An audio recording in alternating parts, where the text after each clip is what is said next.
안녕하십니까. 한문학 강좌 TV를 맡은 한의사 이한영입니다. 반갑습니다. 예. 오늘은 이제 한 편이 넘어서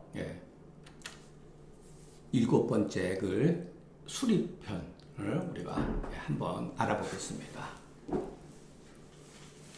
공자가 말하기를 저술하고 창작하지 아니하며 믿어서 옛것을 좋아하기를 나는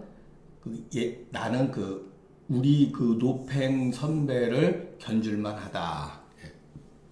이런 말이 조금 그렇죠? 수리불작이라는 거 유명한 말인데 우리가 보통 저작하는 거하고 저술하는 거하고 다른 거예요. 원래는 개념이 다른 거예요. 근데 우리는 지금은 그냥 같이 우리가 책을 쓰는 것은 그냥 저술 또는 저작 이렇게 쓰잖아요. 거기에 대해서 얘기를 하는 거예요. 그러니까 술이라고 하는 것은 옛것을 전하는 것 따름이다. 술이라고 하는 것은 작이라고 하는 것은 창작을 말하는 거예요. 완전히 새롭게 하는 거예요. 그러니까 공자 자신은 뭐냐면 나는 옛것을 전해주고 새롭게 무엇을 창안해서 말하는 건 아니다 이런 뜻이에요.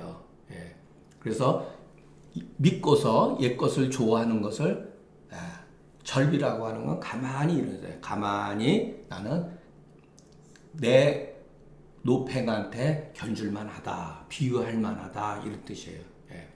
자, 그래서 자기라고 하는 것은 성인이 아니면 능할 수가 없다. 그래서 술인즉 현자라도 미칠 수가 있다. 절비라고 하는 건 존경한다는 말이요. 절비라고 하는 존경한다는 말이요.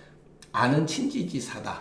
아노팽이라는 거죠. 우리가 한의학 할 때 우리 한의학 이렇게 우리 의학 이러죠. 그런 또 똑같아요. 친밀한 뜻이에요. 친밀한 뜻. 노팽은 상나라 때의 어진 대부다.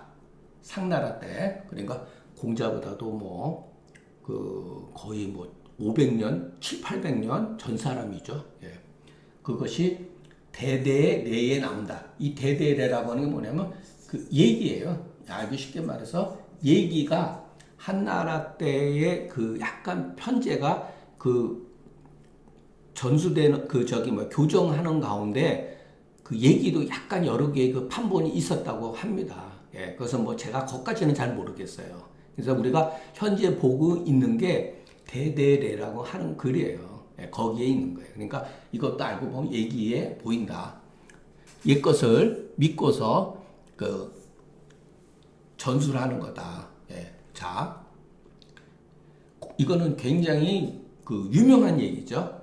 공자가 시설을 깎아냈다. 시전 가운데하고 서전 가운데 조금 문제가 있거나 글 가운데 문제가 있거나 중복되고 이러는 것들은 깎아냈다는 거예요. 그리고 예학을 바로잡았고 주역을 찬수했고 그리고 춘추를 수정했다. 이게 전부 다 예전서부터 내려오는 말인데 그래서 조선시대 때는 이 말을 정설로 받아들였어요. 그런데 우리 조선시대의 학문이라고 하는 것은 주자 일변도였기 때문에 주자에서 의에서도 나오고 사마천 사기에도 이와 같은 말들이 나오고 그러니까 아무도 의심을 하지 않고 그걸 그대로 받아들였다는 거예요. 그러나 근대에 와가지고서 고증에 의해 가지고서 여기에 대해서 어느 정도 부분적인 것은 개연성이 있지만 정말로 공자가 이렇게 다 했느냐고 하는 것은 알 수가 없어요. 자신 있게 저도 말씀 못 드립니다. 모두 이것은 선왕들이 남긴 구업이다. 구업을 전하는 것이다. 그래서 일찍이 자기가 스스로 새롭게 지은 바가 있는 것은 아니다. 고로 스스로 말하기 이와 같으시니 부류라고 하는 건 뭐뭐뿐만 아니라 이런 뜻이라 했죠. 그러니까 창작지성 창작한 성인은 불감당하지 못할 뿐만 아니라 또한 감히 드러내어서 옛 현인들한테 자기 자신을 결부시키지도 않았다는 거예요. 공자가. 그냥 가만히 나는 예전에 상나라 때 어진 대부 노팽에 그냥 그거 같은 것을 뭐 따르는 것뿐이다 이렇게 겸손하게 얘기했다는 거죠. 그 더욱더 높음에 더욱더 풍성함에 마음은 더욱더 내려서 공자가 지금 그런 식으로 얘기했다는 거죠. 스스로 그 말이 겸손한 줄을 몰랐다는 거죠. 스스로 자기가 그 말이 겸손한지를 몰랐다. 그러나 이때 작자는 대략 가축원을 이런 경우에 당시 시야야 작자는 대략 가축원을 공자가 군성의 대성을 모아서 절충하시니 절충했다는 거죠. 기사가 비록 구전이나 옛 것을 그대로 전구나 그 공인즉 창작보다도 배가 된다. 이것은 여기에서 또한 불갑을 이 사실을 알아야 된다 이런 소리죠. 그러니까 공자는 쉽게 말해서 집대성한 사람이다. 옛 성현들의 그와 같은 예학이라든가 모든 공부 이런 것을 집대성하신 분이다. 그 집대성을 모아가지고서 절충했다. 우리 한의학 역사에서 누가 이렇게 했느냐? 장준경이 요 정도의 그까지는 아니어도 장준경이 상한론이 정말로 장준경이 썼느냐? 그것은 상한론의 일부라고 보여집니다. 상당 부분은 왕숙하가 그것을 수집해가지고서 여러분 왕숙하하고 장준경 선생하고 두 분이 살았던 시기는 불과 몇십 년밖에 차이가 안 나요. 한 30년에서 50년. 거의 동시대 사람이라고 보면 돼요. 그래서 준경이 돌아가시고 나서 그 제자들이 사방으로 흩어졌다고 그래요. 그것도 다 믿을 만한 것은 아니지만 어쨌든 간에 그런 글이 있으니까. 그런데 왕숙하가 준경 선생에 대해서 알고 있었기 때문에 수소문을 해가지고서 그 처방들을 모은 거죠. 처방들을 일단 모았다고 봅니다. 그래서 조문도 모은 건지 아니면 그것도 미스테리예요. 근데 그것을 알기 쉽게 편제를 한 거죠. 그래서 찬차라고 한 거죠. 그러니까 기록에는 정말로 왕숙하가 했는지 안 했는지는 모르지만 이목이 벌써 그 뒤에 또 몇백 년이 지나가가지고서 송나라가 세워졌을 때 거의 한 1000년, 900년 가까이 세월이 지난 다음에 이목이 국가의 명예에 의해 가지고서 준경서를 편집했을 때, 그러니까 그때는 이제 거기에 분명히 이목이 찬차했다고 하는 글을 써 있잖아요. 그러니까 그게 정말로 믿을 수 있는지 없는지는 모르지만 어쨌든 간에 그것이 하나의 단서라는 거죠. 자, 공자가 말하기를 무기지지하며, 요거 지자로 읽어야 된다 했죠. 묵묵히 이해하며, 그러니까 묵묵히 여기서는 기억하다 이렇게 다 이해하다 이렇게 괜찮습니다.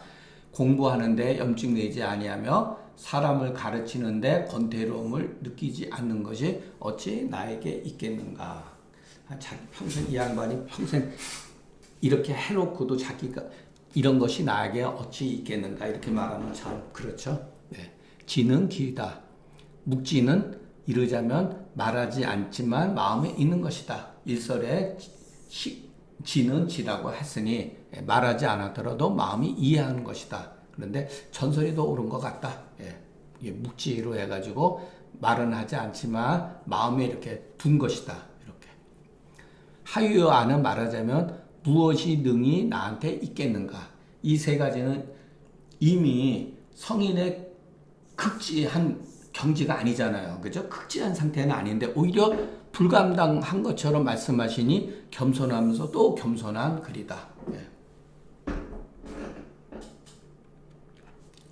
공자가 말하기를 덕을 다스리 이렇게 쌓지 않는 것과 학문을 강론하지 않는 것과 의를 듣고서 능히 옮기지 않는 것과 불선하는데 능히 고치지 않는 것, 이것을 내가 근심한다. 이런 것을 나는 근심한다 그러죠. 윤씨가 그러되 덕은 반드시 닦은 이후에 이루어지고 배움은 반드시 강론한 이후에 밝아지며 선을 보면은 능히 거기로 따라가야죠. 옮겨가야죠. 옮길 사자니까 허물을 고치는 것에 인색하지 않는 것. 이 네 가지는 일신, 날로 새로워지는 요체다.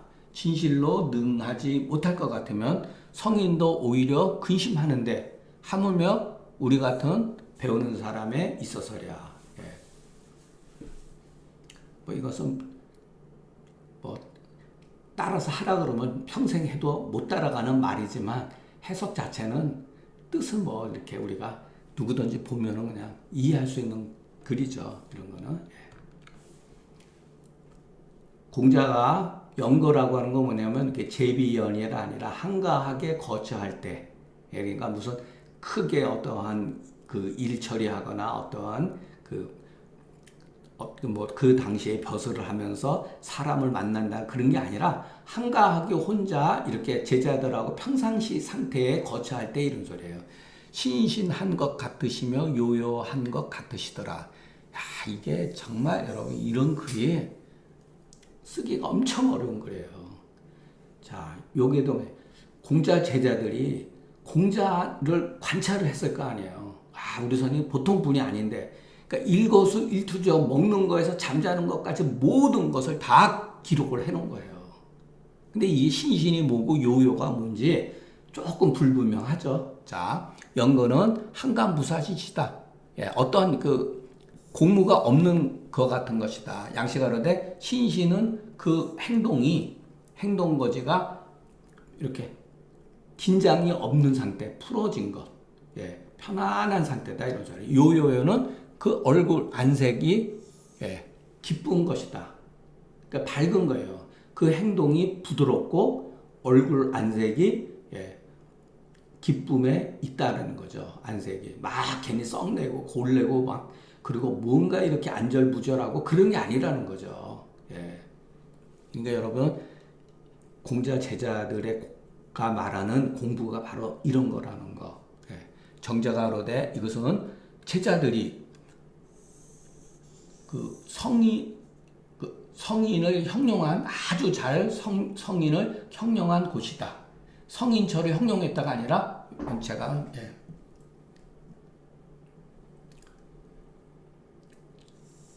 선형용 성인처다.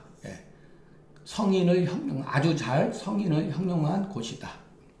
그래서 신신자 설로 다 하지 못하기 때문에 고로 다시 요요자를 갖다가 붙였다. 금이는 한가할 때에 태타 방사하지 않으면 게을러져 가지고, 그러니까 이렇게 게으르다는 것보다도 바른 자세를 안 하는 거죠. 삐딱하게 등을 기대고 앉는다든가 이렇게 태만한 자세를 취하는 거죠.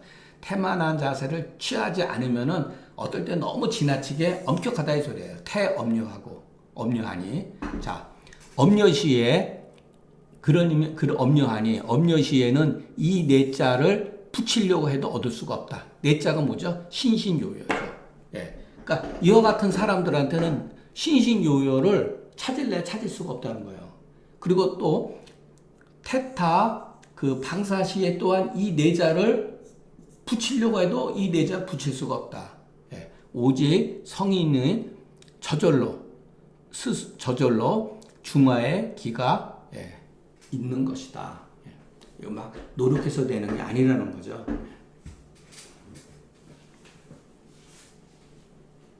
이것도 참 재밌는 거래죠. 참 공자는 위선적인 사람은 분명히 아니에요. 근데 일반적으로는 우리가 진짜 보통 평범한 사람들은 그 선후배가 됐던 사제지간에 됐던 지간에 약간 이렇게 억지로 막 이런 식으로 행동도 하고 그러는데 되지가 않죠. 공자가 말하기를 심하구나 내 늙음이여. 야, 내가 너무 쇠해졌구나 이런 소리야. 내가 너무 심하게 쇠해졌구나.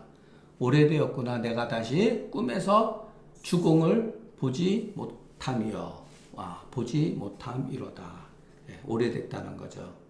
내가 언제서부터인가 모르겠는데 오래전서부터 꿈속에 주공을 보질 못했다 이런 소리죠. 공자가 젊었을 때 성시에는 뜻이 주공의 도를 행하려고 했었다.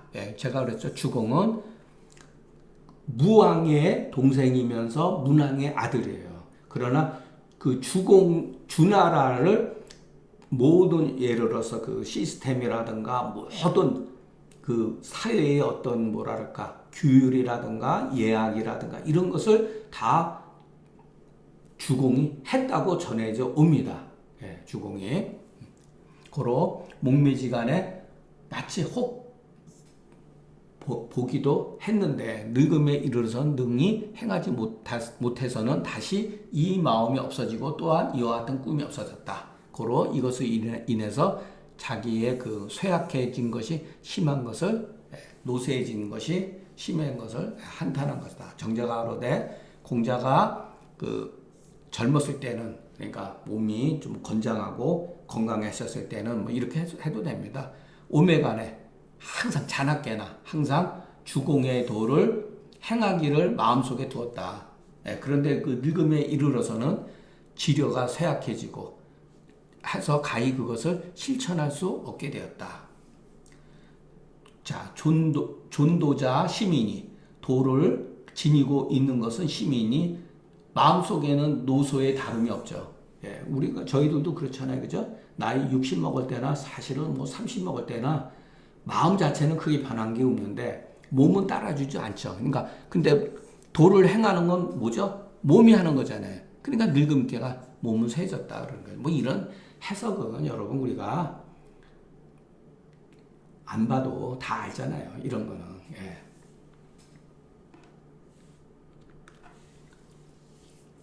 이거는 그 교육에 있어서 그 참 좋은 것 같아요. 이 부분은 공자가 말하기를 그 도의 뜻을 두며 덕에 의지하며 그 덕을 거처로 하며 인에 의지하며 이건 뭐 거나 의나 차이는 없죠. 그 다음에 유월행이라 예에 그 접해야 된다. 익혀야 된다.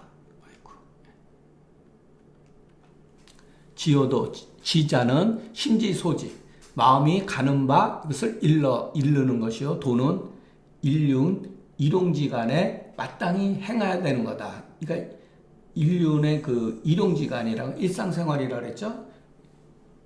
마땅히 그 행해야 되는 것이다. 이것을 알아서 마음이 반드시 따라가면은 적하는 바 마음이 가는 바가 바르고 어떤 다른 유혹이 없을 것이다. 다른 어떤 그 이단이라든가 이와 같은 거 술수라든가 이런 데에 유혹에 빠지지 않게 된다 이런 소리죠. 올바른 도의 뜻을 두게 되면은 덕에 거하며 거는 집수한다는 뜻이요. 이게 잡고 지킨다는 뜻이요. 덕이라고 하는 것은 행동이 유도것이요. 이것도 대학에서 했죠. 주자가 한 거죠. 도를 행하다가 마음에 얻은 것이다 했죠. 그런데 일본 학자들 같은 경우는 이것을 조금 부정했어요. 부정했죠. 그 덕을 이런 식으로 하는 게 너무 조금 추상적이다는 거죠. 이런 게. 마음에 얻어서 지키는 것을 잃지 않게 되면은 종시유일, 시종 처음부터 끝까지 한결같아서 날로 새로워지는 일신하는 그 공을 잊게 된다. 이내 그 의지하며 의는 멀어지지 않는다는 뜻이다. 멀어지지 않는다는 뜻이다. 이는 사욕이 모두 떨쳐내고 그 마음의 덕이 그 온전한 것이다. 제가 저번에도 말씀드렸지만 사욕 증거라고 하는 거에 사욕 증거가 여러분 이렇게 다 될 수가 있겠습니까? 현실적으로 그러니까 여러분 이런 거는 그냥 우리가 그냥 이해하는 차원에서 저도 뭐 이런 거 보면은 좀 솔직해서 좀 짜증나요. 그냥 진짜 그냥 너무 뭐랄까 이런 데에 빠지다 보면은 원리주의라고 할 수 있죠. 종교에도 약간 원리주의 같은 그런 게 있잖아요. 그게 사람을 오히려 어떻게 보면 억압해요. 이런 것들이 더 억압해요. 그러니까 사람이 숨 쉴 수가 없어요. 이런 글들을 보게 되면. 그리고 죄책감을 느끼잖아요. 이런 거를. 저도 아주 그냥 이런 거 잘못 공부하다가 여러분 이런 거에 사욕 증거의 심덕지 온전하다. 이런 거 이게 일종의 그래도 이게 이런 게 원리주의인데 이런데 매몰이 돼버리면요, 여러분 잘못하면 오히려 폐인이 되는 수가 있어요, 여러분. 자기 스스로가 미쳐버려요. 못하니까 이걸 어떻게 감당을 해요? 인간은 육체를 가지고 있기 때문에 사리사욕으로 똘똘 뭉쳐 있는데 이거를 떨쳐버릴 수가 있습니까? 이거를 저는 지금은 여러분 이런 거는 현실적이지 못하다. 공부가 여기에 이르러서 종식이라도 밥 먹는 사이 밥을 먹는 그 순간에도 어긋나지 않으면 요거 조차 종식 이거 나와요. 본문에 나오는 거예요. 이거에 종식 잠깐 사이라도 유배되지 한이 없으면은 존량지공이 익숙해져가지고 완숙해져가지고 나감에 천리 유행이 아님이 없다 이렇게 해석을 해야 돼요. 요게 이런 게 이제 이게 정말 이게 이제 주자학의 대표적인 주자학의 용어예요. 이게 개념이에요. 이런 게 존량지공 같은 거. 존량지숙이라 하죠. 어떨 때는 여기서 존량이 뭐냐면 이게 경이에요. 경의 공부예요. 거경궁리라고 그랬었죠. 바로 경에 거하는 것. 이게 바로 존량이에요. 이게 완숙해지면은 처하는 데 있어서 천리 유행. 그러니까 이치가 아님이 없게 된다. 이렇게 한 거죠. 그러니까 막 천리 같은 경우 막 얘기하고 그러면은 참나 감당을 못 하겠습니다. 해석은 되지만 무슨 말인지는 아는데 제가 감당을 못 해요. 유월행이라. 자, 유는 완물 적정이지다. 요게 이제 여기도 완물이라고 하는 것도 역사적인 용어예요. 유명한 말이에요. 완물이라는 게 물을 완하다. 물을 즐기다. 그런데 원래는 여기가 빠져 있어요. 원래 완물 상지. 잃어버릴 상자 뜻지자. 물을 완은 즐기잖아요. 물을 즐기면은 뜻을 잃어버린다. 이게 서전에서 나오는 거예요. 어떤 임금이 공을 세워가지고 했는데 어느 먼 데서 개 한 마리를 가져온 거예요. 그 선물을 정말 받았어요. 근데 신한사는 완물상지다 그랬어요. 물을 완하게 되면 뜻을 잃어버린다. 이것이 뒤에 가서 문학을 비판할 때 이 완물상지란 말을 써요. 이게 주자학에서는. 조선시대도 그런 거예요. 문학에 너무 치중하다가 도학을 하지 않고 문학을 하면은 문학 자체가 완물상지다. 이렇게 얘기를 해요. 근데 여기서는 완물이 나쁜 뜻으로 쓰여진 게 아니라 물을 즐기면서 그 감정을 이렇게 적당하게 만들어주는 거다. 이런 소리예요. 그러니까 유라고 하는 건 여기 물 있잖아요. 그러니까 우리가 어떤 물 속에서 헤엄치고 이렇게 편안하게 유영하는 것. 그러니까 예로 예에 유영하는 것을 말하는 거죠. 그러니까 예는 예학의 문과 사어 서수의 법인이 모두 지극한 이치가 여기에 담겨져 있다. 그렇기 때문에 일상생활에서 가히 빠져서는 안 된다. 그러니까 조속으로 항상 거기에 음미를 해가지고서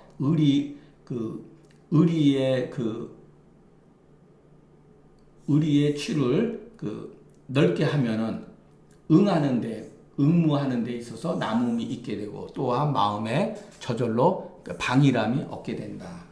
이런 거 참 이 장은 말하자면 사람이 학문을 하는데 마땅히 이해 같이 해야 된다. 그런데 배우는 데 있어서는 입지보다 앞선 게 없으니 도의 뜻을 두면은 마음이 바른 데에 가서 심 좋은 정이 그리고 다른 데에 빠지지 않는다. 이런 다른 데로 가지 않는다. 덕에 거할 것 같으면은 도를 마음에 얻어서 잃지 않게 되고 인에 가서 의하게 될 것 같으면은 덕성이 항상 상용하게 돼서 물욕이 행하지 않게 된다. 그래서 유리하게 되면은 자그마한 거라도 소물이라도 빠뜨리지 않고 동식에 기름이 있게 된다. 이런 거 참 어려운 얘기인데요, 이거. 이게 이제 예전 사람들이 그러니까 좀 주자 이 학문은 여유가 없어요. 너무 이렇게 극단적인 것까지 자나깨나 한순간도 공부하지 않는 게 없는 식으로 이게 적짬이 없어요. 이렇게 보면 학자가 이에 선의의 순서와 경중의 차례를 잃지 않으면 본말이 겸해하고 내외가 교양하여 이런 말도 여러분 사실은 쉽지가 않습니다. 내외 교양이라는 게 이게 뭐냐? 이게 뭐냐 이거죠. 내외가 교양이라고 하는 것은 내라고 하는 건 정의 공부에 해당되고 외는 의의 공부에 해당되는 거예요. 동의 공부에 되는 거예요. 이거는 정에 해당되는 공부고 외는 동에 해당되는 공부인데 이 정에 해당되는 공부는 경이라고 한다 그러면은 동에 해당되는 공부는 의예요. 우리가 앞으로 저절로 이런 거를 그렇게 하지는 못한다 할지라도 이것을 주자 공부를 하다 보면 이게 돼요. 알게 돼요. 무슨 말인지. 내외 교양이라는 게 내는 정에 해당되는 거. 근데 주자는 정 또한 동이요 동 또한 정이다 그랬어요. 정 가운데 동이 있고 동 가운데 정이 있다 그랬어요. 그게 뭐냐면은 정이 가만히 있는 게 아니에요, 여러분. 우리 의식은 깨어 있는 거예요. 그러니까 정 가운데 동이 있는 거예요. 동은 부지런히 움직이는 것 같은데 동 하는데 그것이 의에 합당되면 그것이 정이 되는 거예요. 그러니까 그런 말도 있어요. 주자서 저료를 공부를 하게 되다 보면은 나름대로 논리는 굉장히 멋집니다. 그러니까 내적인 공부와 외적인 공부를 같이 쌓아나가야 된다. 자, 이런 말을 왜 했냐면은 선진 유교들 같은 경우는 주로 외적인 공부를 했어요. 공자가 말하는 거 보면 전부 다 일상생활에서 하나의 동적인 공부예요. 그런데 도교하고 불교가 가지고 있는 장점, 장자에서도 가지고 있는 그 장점이 뭐냐면은 바로 정에 해당되는 공부예요. 이 함양하는 공부가 비교적 적다는 거예요. 그래서 주자가 계속해서 이런 말을 한 거예요. 본말을 겸해야 되고 내외를 교양시켜야 된다. 그래서 일용지간에 조금 더 틈이 없어져서 간극이 없어져 가지고서 함용종용 이런 말도 느낌으로 그냥 이해하셔야 돼요. 느낌으로.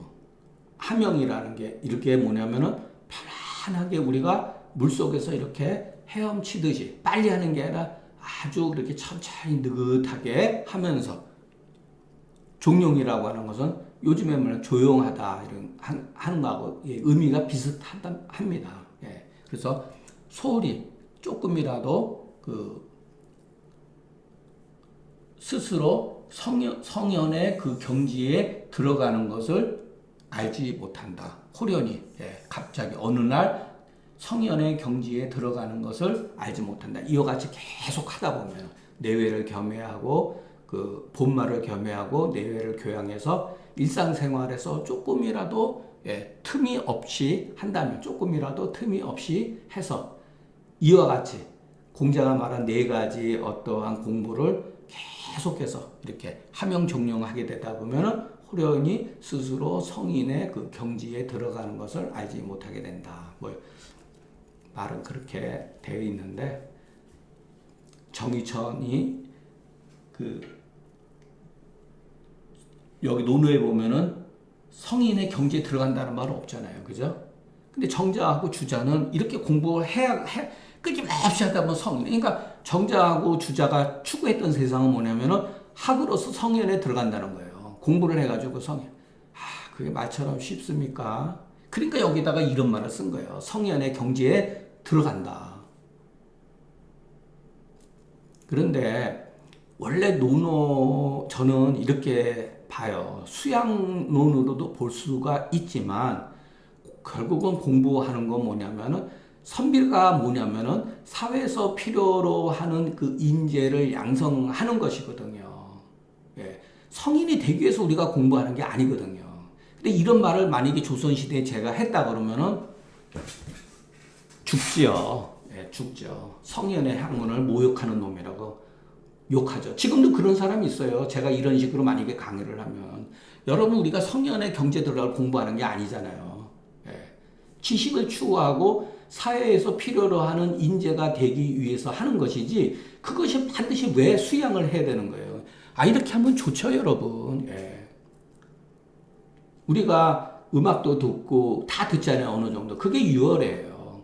예. 물론 여기서는 꼭 음악만을 가지고 얘기하는 건 아니고 그 예약, 사서, 서수 전부 다 이런 걸 가지고 말하는 거니까. 예. 우리가 스포츠라든가 이런 것도 하잖아요. 이 전부 다 그런 거예요, 여러분. 감정도 조금 완화시켜주고 몸에 그 긴장된 거라든가 운동하고 음악을 들으면서 이게 풀어지는 거잖아요. 그래서 유월해라고 한 거예요. 예. 그래서 우리가 이걸 실천할 수 있는 이렇게 생활에서 실천할 수 있는 덕목으로서 공부하는 거는 좋은데 이런 식으로 해가지고서 성현의 경지에 들어가야 하는 것을 스스로 알지 못한다고 하는 것은 이거는 너무 힘들다고 봅니다. 제 입장에서는. 그래서 정조 철학이 가지고 있는 문제. 그러니까 조선 시대는 되나 못 되나 전부 다 성현 되려고 다 꿈꾼 사람들이에요, 여러분. 예. 근데 입으로는 못할 게 뭐가 있습니까? 그런 사람들이 자기하고 조금만 그 논어라든가 이런 데서 해석이 다르면은 당을 멀리하고 시집 결혼하는 거는요, 여러분 꿈도 못 꿨어요. 같은 당에서만 결혼을 했지. 굉장했습니다, 여러분. 조선시대에 그 선조에서부터 정조에 이르기까지 숙종 때가 가장 심했고 그때 우암 송시열이 있어가지고 그런 거 난리친 거 아닙니까? 그리고 정조 이후에는 안동 김씨의 권문세가가 나와가지고 노론들이 그 100년 동안 다 나라 말아먹은 거 아니에요. 그 공부했다는 사람들이 이 공부한 사람들이에요. 태어나면서 죽을 때까지 이 공부한 사람들이 나라를 그 사람들이 성현이 됐습니까? 오히려 겉모술수에 능하고 그랬던 사람들이지. 근데 그게 인간이라는 거예요, 여러분. 예. 그러니까 여러분 이런 거는 우리가 조심해서 봐야 된다는 거. 그러니까 주자학이 그 논어의 어떠한 신선하고 현실적이고 이런 것을 이 너무나 이렇게 극대화시켜가지고 송나라 때 여러분 보면은 문약해가지고 그 중국 5천년 역사에서 송나라만큼 문약한 나라가 없었어요. 그 이유는 또 당나라 때는 그 절도사 제도 해가지고 각 지역마다 그 절도사를 둬가지고 그 절도사들이 그 군권을 쥐고 있었으니까 그것이 이제 문제가 돼가지고 반란이 이렇게 하니까 송나라 때 들어와서는 그러면 안 되겠다 해가지고 오히려 절도사제를 폐지하고 무력화시켜버린 거예요. 그래서 오로지 문 쪽으로만 한 거예요. 그러니까 학문 쪽으로는 발달했는데 문과에서는 그냥 그게 나라도 지킬 수 없을 정도로 쇠퇴하게 해줘 버렸으니까. 조선이 그대로 답습해 간 거 아닙니까? 그래서 이 공부를 했는데 과연 조선 사람들 가운데 이렇게 됐습니까? 퇴계일곡이 이렇게 성현의 경지에 들어갔습니까?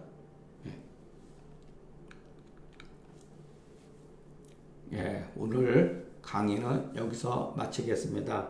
경청해 주셔서 감사합니다.